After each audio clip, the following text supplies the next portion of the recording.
In this lecture, we're going to talk about metal cations and organometallic compounds. We typically treat metal cations as spectator ions.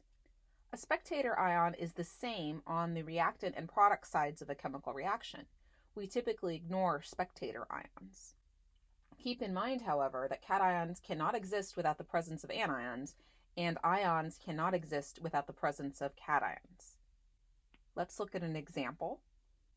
In this example, we see potassium methoxide, KOCH3, and you can break this down into potassium cation and methoxide anion. Here, we treat the K+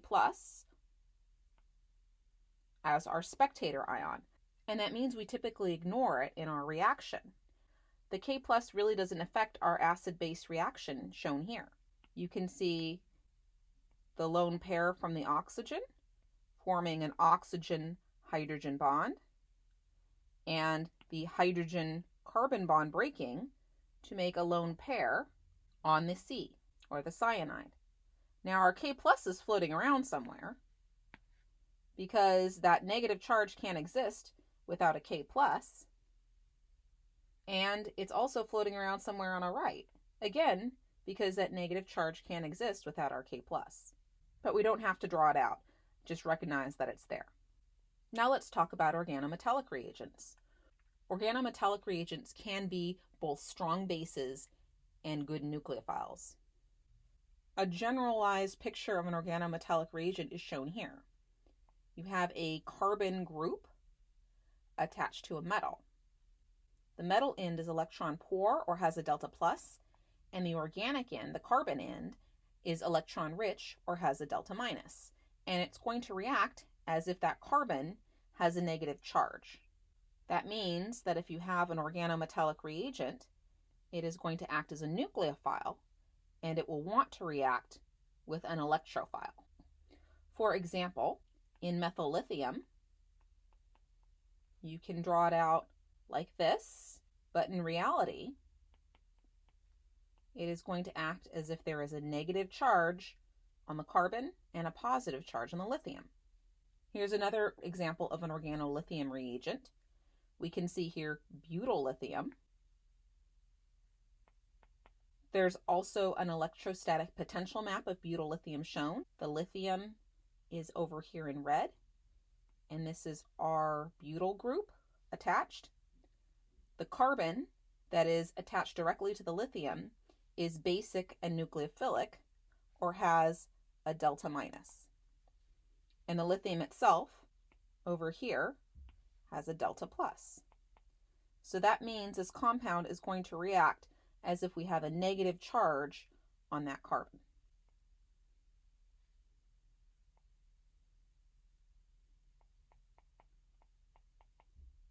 And this is what the reactive species would look like. Another example of an organolithium reagent is phenolithium. Phenolithium, again, can react the same way, where the negative charge is on the carbon because there is a big delta minus on the carbon and a delta plus on the lithium. Don't forget there's no hydrogen attached here, and that's why that carbon has a negative charge when it has a lone pair. Another example of an organometallic reagent is a Grignard reagent. A Grignard reagent has a carbon-magnesium bond, as shown here. You can see that there is a delta minus on the carbon and a delta plus on the magnesium. The carbon over here is the nucleophilic part, and then the delta plus is on the magnesium. So this compound would react like it has a negative charge on the carbon. Let's look at some other types of Grignard reagents.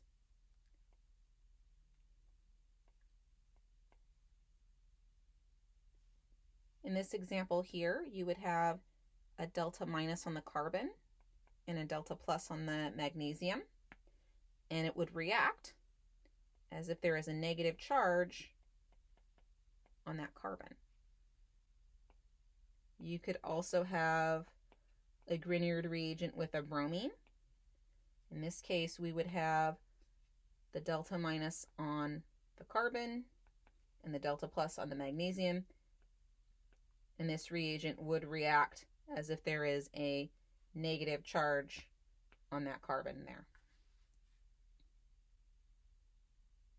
Organometallic reagents, as I mentioned, can also act as bases. And in this reaction here, the organometallic reagent is acting as a base.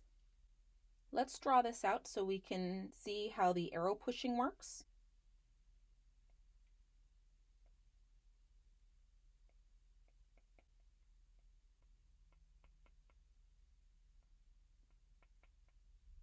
I'm going to represent the Grignard reagent as a negative charge on the carbon using that red lone pair.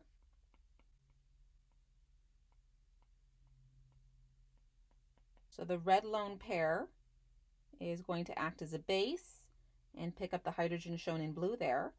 The hydrogen-oxygen bond is going to break, and those electrons are going to go to the oxygen. So that gives us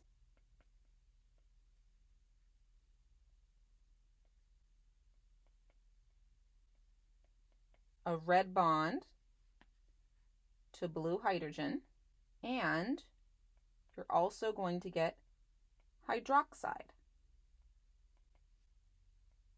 So this structure shown here is the same as this one here, 4 carbons or butane. What's going on in the bottom here? Deuterium is just an isotope of water, and so the exact same thing is happening here.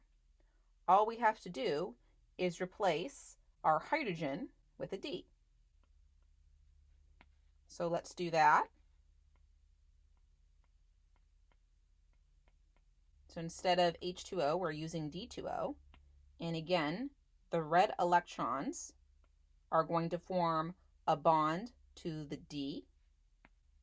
The DO bond is going to break, and those electrons go to the O. Let's draw out the product.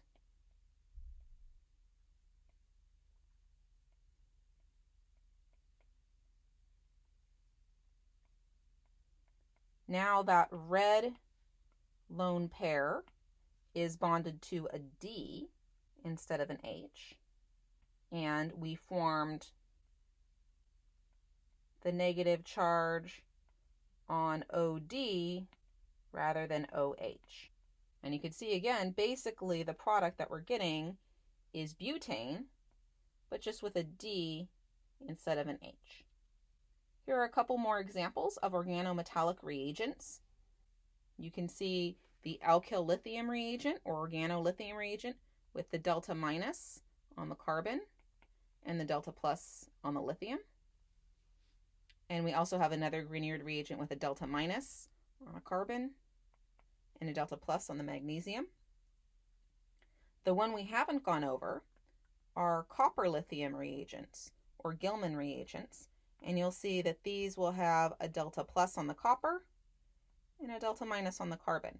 So these are also going to react as CH3 minus, just as they would if they were connected to a lithium or a magnesium. Let's also briefly look at hydride reagents. Hydride reagents are useful because we can use them as a source of H minus. If you draw out the Lewis structure of AlH4, you can see that it has a negative charge on the aluminum. That means that any of these hydrogens can actually act as a hydride or an H minus. Now remember that our negative charge can't exist in solution by itself, so it has to have a counterion. In this case, aluminum hydride usually has a lithium counterion, lithium plus, shown here. But we can often ignore this and just recognize that it exists in solution to balance the negative charge of the hydride. Same thing with sodium borohydride. Like aluminum hydride, the boron will have a minus charge, and it needs a spectator ion, sodium plus, to balance things out. Both of these reagents are going to react as H minus, but they have these counter ions that we tend to ignore.